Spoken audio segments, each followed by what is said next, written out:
10 circular road, अब तक राबड़ी आवास।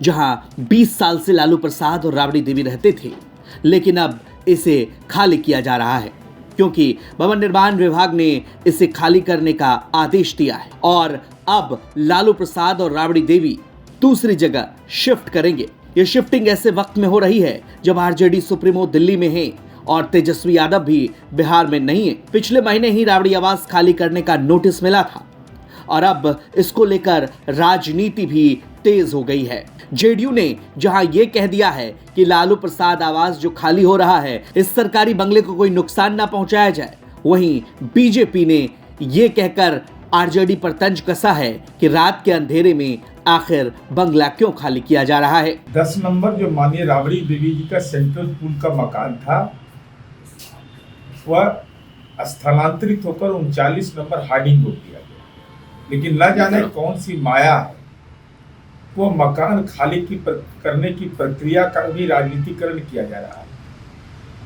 हमारी उम्मीद है कि सरकारी संसाधन का दुरुपयोग करना राजनीति में अक्षम्य अपराध होता है, तो मकान खाली करना नियमानुकूल है, लेकिन मकान के जो सरकारी साजो सामान है, अगर उसमें कोई भी क्षति होती है, यह राजनैतिक रूप से अनैतिक काम माना जाता है।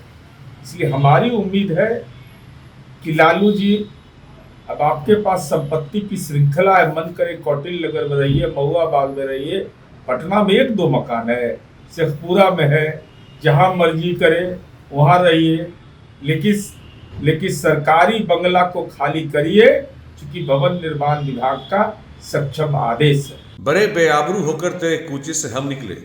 राबड़ी देवी जी, रात के अंधेरे में मकान क्यों खाली कर रही हैं? दिन के उजाले में क्यों नहीं? जनता और मीडिया से क्या छुपाना चाह रही हैं आप कि सरकारी संपत्ति का कैसे दुरुपयोग आपके यहाँ हो रहा था? क्या कोई खजाना छुपा के रखी थी वहाँ क्या, कि आपको रात में चोरों की तरह इस तरह से करना पड़ रहा है? दरअसल लालू परिवार दिन के उजाले में कोई काम कर ही नहीं सकता। ये मालूम है कि भ्रष्टाचारी परिवार है, अपराधी परिवार है। देखिए, बंगला खाली करने का नोटिस मिला, लाख फजीयत होने के बाद वह खाली कर रहा है, वह भी रात के अंधेरे में, जनता और मीडिया से छुपा करके। उन्हें सामने आकर बताना चाहिए कि किस तरह से उन्होंने सरकारी संपत्ति का दुरुपयोग किया है। और ध्यान रखिएगा, यहाँ से टोटी खोल कर नहीं ले जाइएगा। दरअसल आपको बता दें कि 20 साल बाद लालू परिवार को सरकारी आवास खाली करने का नोटिस मिला। एक महीने पहले 25 नवंबर को बिहार भवन निर्माण विभाग ने ये नोटिस भेजा। भवन निर्माण विभाग की ओर से जारी आदेश में कहा गया कि बिहार विधान परिषद के नेता विपक्ष के लिए पटना केंद्रीय पुल की आवास संख्या 39 होर्डिंग रोड अलॉट किया गया है, जिसके बाद से अब आवास को खाली करने की दिशा में लालू परिवार ने कदम बढ़ाया है। बहरहाल, लगातार हो रही राजनीति पर आप क्या कुछ कहेंगे? कमेंट सेक्शन में अपनी प्रतिक्रिया हमें जरूर दीजिए और बिहार की तमाम खबरों के लिए देखते रहिए बिहार तक।